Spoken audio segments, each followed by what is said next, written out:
O fruto do Espírito. Esta é a lição número 11 da classe de juvenis. Para esta aula, os hinos sugeridos são 164, 250, ou melhor, 290 e 559. Hoje falamos sobre o fruto do Espírito. É muito interessante observarmos que é no singular mesmo, é o fruto e não os frutos. E por quê? Porque o fruto do Espírito é um fruto que tem 9 partes. Imagina que você, por exemplo, pegou uma laranja, você partiu a laranja no meio e ela tem 9 gomos, né? Que algumas pessoas falam, né? Tem 9 gomos. Então, imagina que cada gomo desse é uma parte do fruto do Espírito. Então, as 9 partes juntas formam um fruto. Essa é a dinâmica do fruto do Espírito. Se vivemos no Espírito, andemos também no Espírito. Assim, o apóstolo Paulo cobra uma coerência entre fé e prática. Bom, se vivemos no Espírito, andemos também no Espírito. O que é isso na prática? Bom, algumas pessoas podem dizer que tem fé, mas não há obras ali. A pessoa não pratica aquela fé que ela diz ter. E é exatamente essa a dinâmica do fruto do Espírito. O fruto do Espírito, quando a pessoa tem, ela tanto vive no Espírito, como ela também anda em Espírito. Ou seja, ela não somente fala que tem, mas ela de fato ela tem o fruto do Espírito. Ela age de acordo com o fruto do Espírito. E nós veremos nesta aula sobre quais são as partes do fruto do Espírito e você verá que nós precisamos a cada dia mais andar em espírito e em verdade que não é uma tarefa fácil. Portanto, a questão é, nós devemos viver no espírito e praticar o fruto do espírito. O fruto do espírito, as qualidades do fruto do espírito estabelecem uma relação básica na vivência da pessoa com Deus, com o próximo e consigo mesmo. Olha que interessante a questão do fruto do Espírito. A pessoa tem que viver, ou seja, você tem que viver com o fruto do Espírito. Ou seja, então se você não tiver o fruto do Espírito, você terá problemas com você. Olha que coisa. E também tem a questão da pessoa ter a vivência com Deus também. Como é que está a sua vida com o Senhor? E claro, também com o próximo. Então veja que há aqui uma questão do fruto do Espírito que mexe nas 3 esferas: conosco, com o próximo e com Deus. Então nós devemos estar de bem conosco, de bem com o próximo e principalmente de bem com Deus. Uma vez que, se bem que isso é um pouco contraditório, né? Na bem da verdade, se a gente for olhar na questão humana, é mais fácil a gente estar de bem com Deus do que com o homem, né? Se a gente for olhar na bem da verdade. Por quê? Porque eu amo ao Senhor, mas eu posso não amar o meu próximo. Então olha que contraditório, né? A ideia aqui é mais entre o homem para com o homem do que o homem para com Deus. É claro que ambos têm que estar na mesma sintonia, mas o que eu quero dizer é que muitas pessoas estão de bem com Deus, acham que estão bem com Deus, mas na verdade está de mal com o vizinho. Então não está bem com Deus. Por que não? Porque para eu estar bem com o Senhor, eu preciso estar bem com o meu vizinho. Aquela minha professora chata de matemática, por exemplo, eu preciso estar de bem com todos. Lembra que lá de Hebreus 12, 14? Seguir a paz e a santificação sem a qual ninguém verá a Deus. Aí você nota que tem a paz com todos. Por que eu tenho que ter paz com todos? Porque haverá pessoas que não quererá ter paz comigo. Então, ainda que eu tenha paz com alguém, esse alguém pode não querer paz comigo. E isso é um conflito que é difícil de vencer. Imagina, você faz tudo por uma pessoa, você tem paz com essa pessoa, você gosta da pessoa, mas a pessoa odeia você, a pessoa briga com você, vive com conflito com você. Olha que situação. Então, isso é também uma dinâmica do fruto do Espírito, e isso você vê que é bem complexo a questão, né, da questão da essência do fruto do Espírito. Relação com Deus. Amor é o sentimento mais nobre e a maior das virtudes cristãs. Foi baseado no amor que Deus planejou toda a redenção, isto é, a reconciliação da humanidade consigo mesmo. O amor é divino, ele provém do coração de Deus. Então vemos aqui o fruto do Espírito. Qual é uma parte do fruto do Espírito? O amor. O amor, ele está em Deus, se alguém uma vez perguntar para você assim, define amor para mim, qual é a melhor definição de amor? Deus. É apenas isso. Deus é a resposta. Por quê? Porque amor tem várias definições, mas a principal definição de amor é Deus, porque o amor nasceu em Deus. Deus é amor. Existe até a igreja, né? Pentecostal, Deus é amor, né?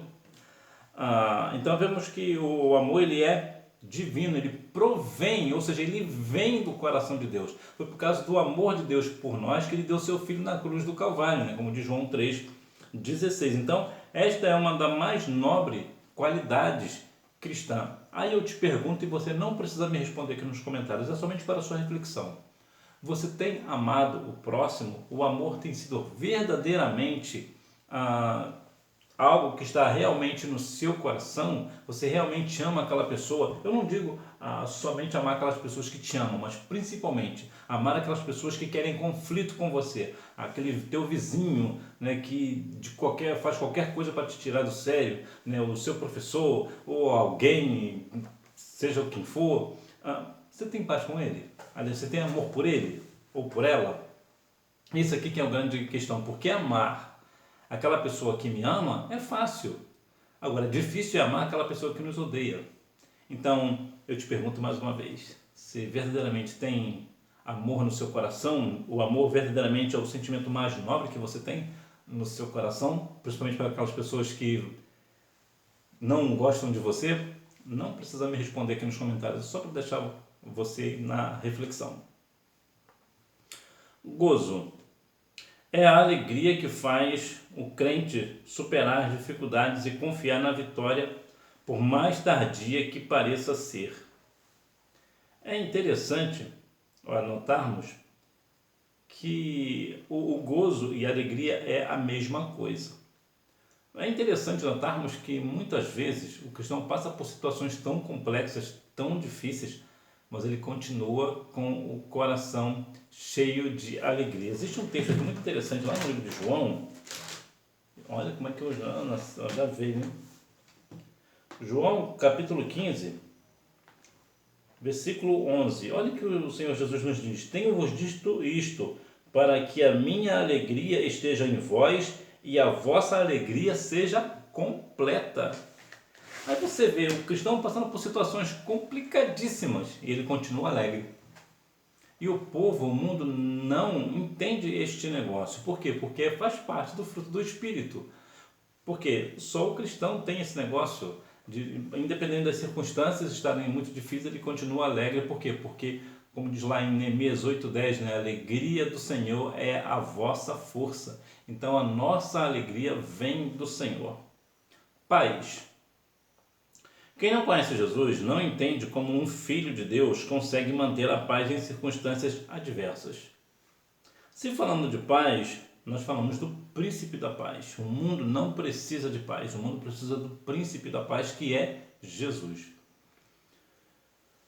Como pode mantermos a paz em situações de guerra, de conflitos? Por quê? Porque a paz, ela vem no sentido direto. A paz, primeiramente, que a paz ela nasceu no céu. Então a paz ela é tão nobre que ela surgiu no céu.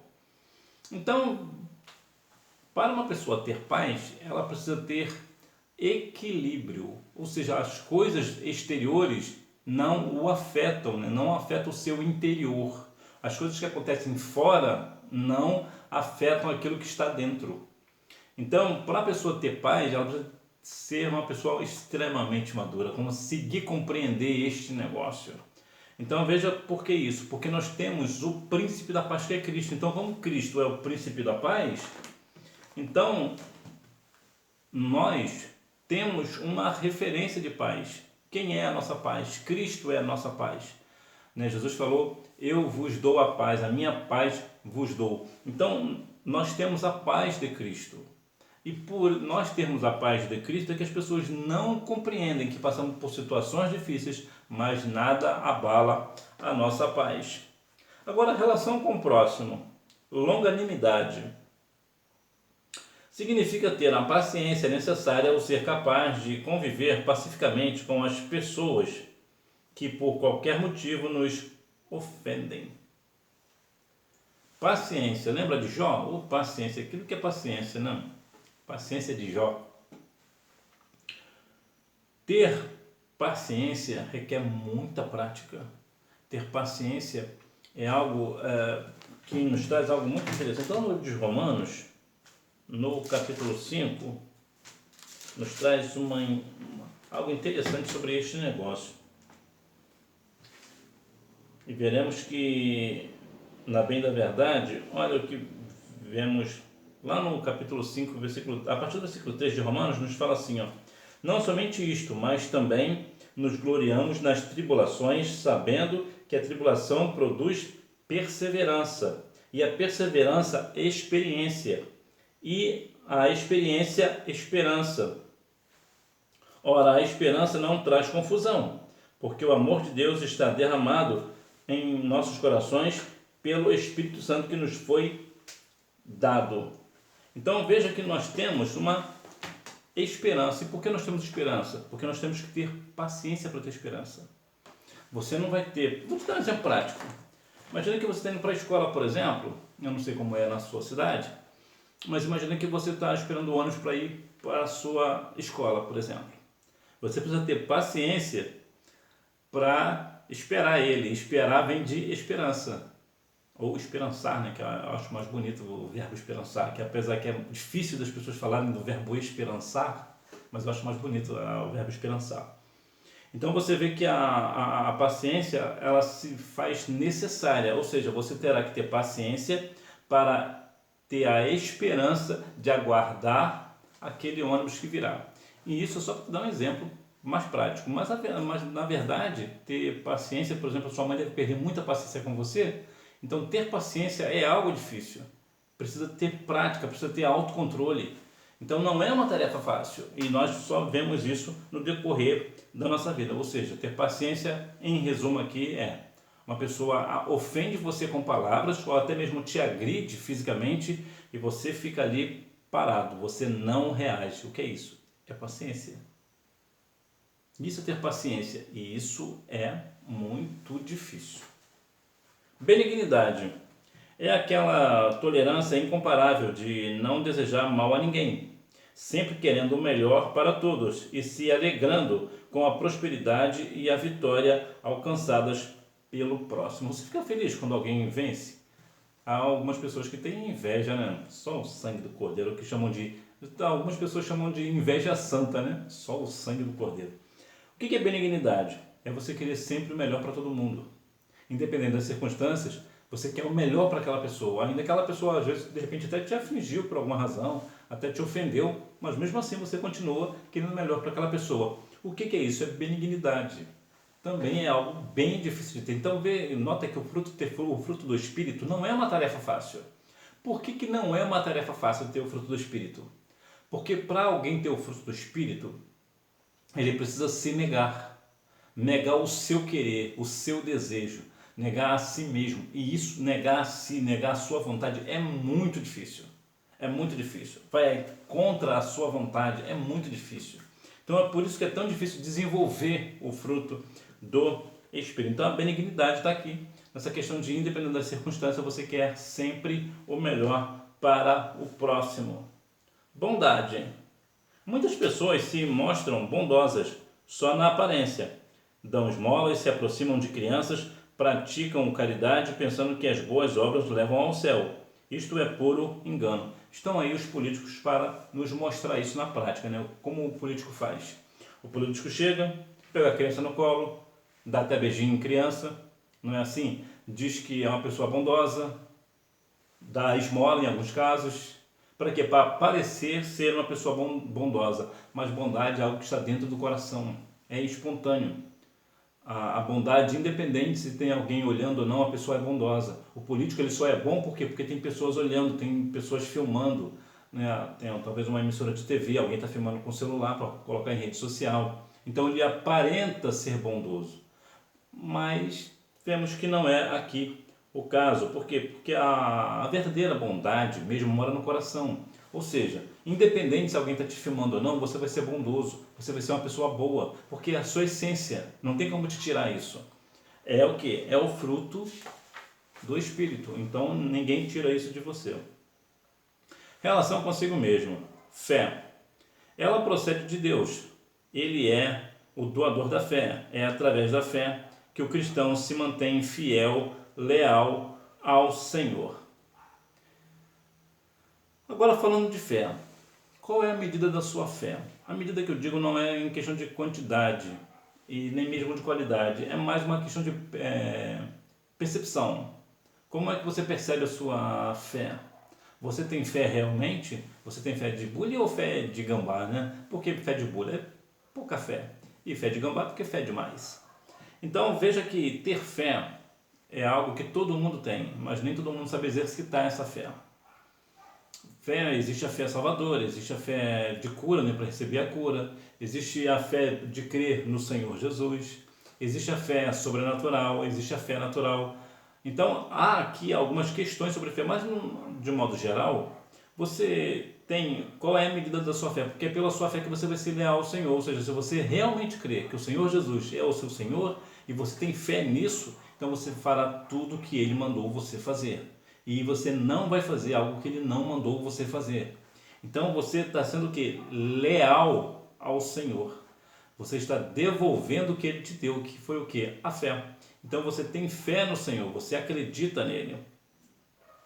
Mansidão significa modéstia. Humildade é o contrário de orgulho e soberba. É a maneira calma, refletida e ponderada que o cristão usa quando se dirige a alguém. É interessante aqui, eu já falei aqui em outras ocasiões, vou falar mais uma vez, que existe diferença de humildade e pobreza, né? Pessoa pobre. As pessoas falam, a pessoa é muito humilde, para dizer que aquela pessoa é pobre. Não, humildade não tem nada a ver com pobreza. Existem pessoas ricas que são humildes e pobres que não são humildes. O que é humildade? Humildade é, de modo geral, aceitar de forma simples a opinião do outro, por exemplo. Vou te dar um exemplo prático. Imagine que você faz o melhor bolo da sua cidade. Aí chega uma pessoa que não entende nada de bolo e te dá uma opinião sobre o seu bolo. Por que você não faz desse jeito? Aí você aceita a opinião daquela pessoa que não entende nada de bolo e você sabe o melhor. Você sabe fazer o melhor. O que é isso? Humildade. Lembra de Pedro? Quando teve lá na pesca maravilhosa, lá de Lucas capítulo 5, Pedro falou assim, Senhor, nós pescamos a noite inteira e não pegamos nada, mas sobre a sua palavra lançaremos a rede. O que Pedro foi ali? Pedro foi humilde. Pedro entendia tudo sobre o mar. Pedro era expert sobre a questão do mar. Sabe, entendia tudo de pescaria. E Jesus quem era? Jesus não entendia nada de pescaria, ele era carpinteiro. Mas o que Pedro fez? Mas mediante a sua palavra, ou seja, o meu conhecimento está abaixo da sua autoridade. O que é isso? Isso é humildade. É quando você recebe a opinião de alguém, de uma pessoa que não sabe nada sobre um ponto. E ser pobre? Pobre já se fala, é aquela pessoa que não tem dinheiro. É o meu caso, por exemplo. Talvez seja o seu caso também, eu espero que não.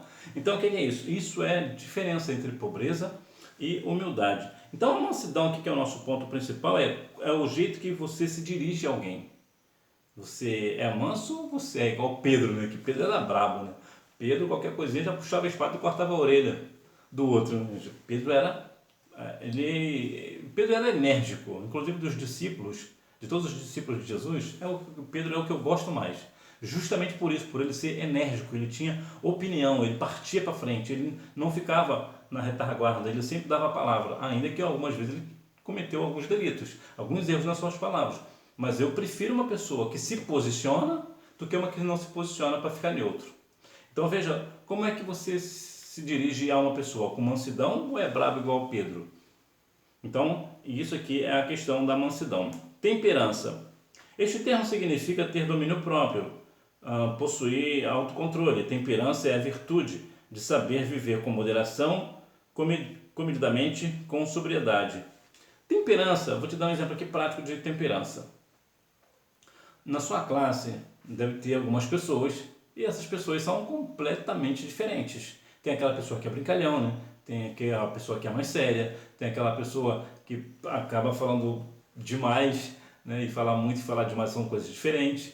Então, existem várias formas, vários tipos de pessoas, mas você consegue se comunicar perfeitamente com todos eles.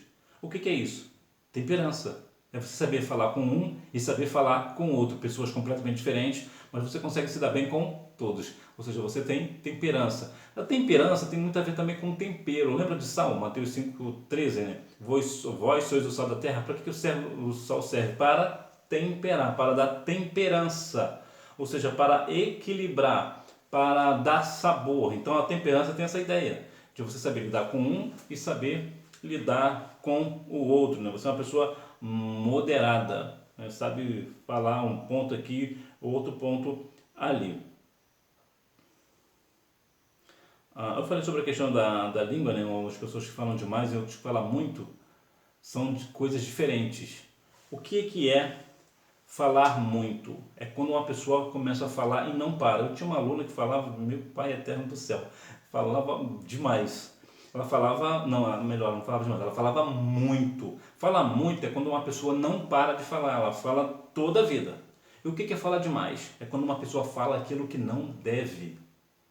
Às vezes ela só falou uma frase, mas era justamente a frase que ela não poderia ter falado, ou seja, ela falou demais. Então são coisas diferentes. Então a pessoa que tem temperança, ela nem fala muito e muito menos fala demais. Ela tem sempre a temperança, ela é sempre uma pessoa que tem moderação.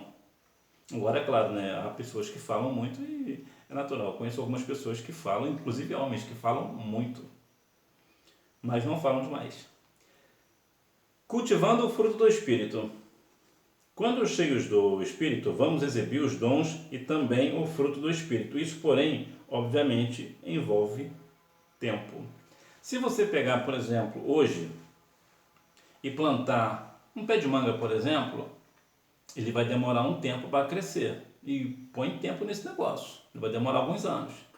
Depois ele começa a dar fruto. Então você vê que do momento que você plantou até ele dar o primeiro fruto, demorou tempo. Nós também. Quando a pessoa aceita Jesus hoje, ela não vai dar fruto hoje. Ela precisa brotar, ela precisa crescer e depois dar fruto. Ou seja, é um processo. Né? Você, por exemplo, você está novo na igreja, né? Ainda que você tenha nascido no berço evangélico pela sua idade, você é uma pessoa nova, é uma pessoa jovem, então você talvez ainda não teve tempo para amadurecer, para dar fruto, mas isso chegará ao tempo, você vai dar tempo, você terá o tempo para dar fruto, não se preocupe com isso. Então é importante que você tenha isso em mente. Às vezes você não tem os dons do Espírito agora, mas é porque demora mesmo, demanda tempo. Não se preocupa não. A revelação entre o fruto do Espírito e os dons espirituais. Os dons do Espírito Santo são dados pelo Espírito em uma ação de fora para dentro e já estão prontos quando são concedidos. Já em relação ao fruto do Espírito, verifica-se uma ação de dentro do indivíduo para fora, mediado pela graça do Espírito Santo e precisa ser aperfeiçoado com o tempo. Aqui existe uma questão muito interessante para você separar bem o que é dom e o que é fruto. O dom, ele vem da parte de Deus, né? Ele vem do Espírito Santo, é dado a você e já está pronto, você não precisa fazer nada, já está pronto, você não precisa de tempo. Você recebe hoje e o dom já começa a usar hoje, né? Ele é instantâneo, ele é na hora, ou seja, ele vem do Espírito Santo, ou seja, ele vem de fora para dentro, ou seja, ele vem de fora de você para dentro de você. Já o fruto do Espírito, ele já é diferente. Por quê? Porque ele vem de dentro de você para fora. É ao contrário, é invertido, né? E ele precisa também de tempo. Você não consegue dar o fruto hoje, né? Você demora tempo. O dom do Espírito, ele é instantâneo. Por quê? Porque vem do Espírito Santo para você, ou seja, ele vem de fora para dentro. Agora, de você para fora, que é um fruto do Espírito, aí você precisa de tempo para deixar isso pronto, né? Põe tempo nesse negócio. Alguns anos. Para concluir, uma vida cheia de dons espirituais, mas sem a manifestação das virtudes do fruto do Espírito, tende a ser vazia em si mesma. Pronto. Fechamos o resumo da lição. E o que é? As pessoas podem ter todos os dons, mas se não tiver o fruto do Espírito, não tem nenhuma serventia. Por que não? Porque essa pessoa até será lá edificar a igreja. Até com os dons ele até consegue, vai edificar a igreja, vai existir curas e entre outras coisas. No entanto, vai acontecer com ele que está lá em Mateus 7,22, né? Que diz que apartai-vos de mim, porque eu não vos conheço. Mas, Senhor, eu preguei, eu fiz isso, eu fiz aquilo, apartai-vos de mim, que praticais a iniquidade. Por que ele praticou a iniquidade? Porque ele não tem o fruto do Espírito. Ou seja, o fruto do Espírito é maior do que os dons espirituais. Pode parecer estranho. O ideal é a gente ter os dois, os dons e o fruto, que é a plenitude, né? É o máximo do Espírito Santo, é o máximo para nós. Mas o fruto ele vai sempre exceder os dons espirituais. Por exemplo, eu gosto muito de dar esse exemplo. A pessoa está na igreja e fala em línguas, que é um dom, mas chega em casa, ele, como não tem o fruto do Espírito, ele faz o que? Ele faz fofoca do outro. Por quê? Porque ele não tem o fruto do Espírito. Então é mais importante ter o fruto do Espírito que os dons. Então procure aperfeiçoar o fruto do Espírito na sua vida, que você só tem a ganhar, né? Terá uma vida cheia do Espírito, né? Melhor do que ter uma vida vazia. Hora da revisão. Número 1. O cristão deve produzir frutos porque está ligado em Cristo. Número 2. Amor, gozo, paz, longanimidade, benignidade, bondade, fé, mansidão e temperança. Número 3. Longanimidade, benignidade e bondade. Número 4. É uma resposta pessoal. Número 5. A ausência do fruto pode levar a um mau uso dos dons, como o que ocorreu na igreja dos Coríntios. Então veja que a pessoa que não tem o fruto do Espírito até tem isso, né? Também pode usar os dons de forma equivocada, ainda tem esse negócio. Então que nós venhamos a cada dia mais estar ligados no Senhor, observando bem a questão do fruto do Espírito Santo, que o fruto do Espírito Santo venha crescer em nós, amadurecer, que nós venhamos verdadeiramente amadurecer de dentro para fora, ou seja, de mim para com o próximo, de você para com o próximo, né? Que nós venhamos ter aí a benignidade, a mansidão, a bondade, o amor, a paz, para que todos vejam em nós o Senhor. Para que todas as vezes quando você passar na rua, por exemplo, as pessoas dizem, ali vai uma pessoa de Deus. Como é que você sabe que é uma pessoa de Deus? É uma pessoa que tem paz, tem mansidão, é uma pessoa amorosa, é uma pessoa bondosa, isso. Essa pessoa é de Deus. Então que nós venhamos a cada dia mais ter isso em nossa mente e no nosso coração, para a honra e glória do nome do Senhor Jesus. Que Deus em Cristo continue abençoando a sua vida e que você tenha uma boa aula e você me vê na próxima aula, se Deus quiser. Tchau!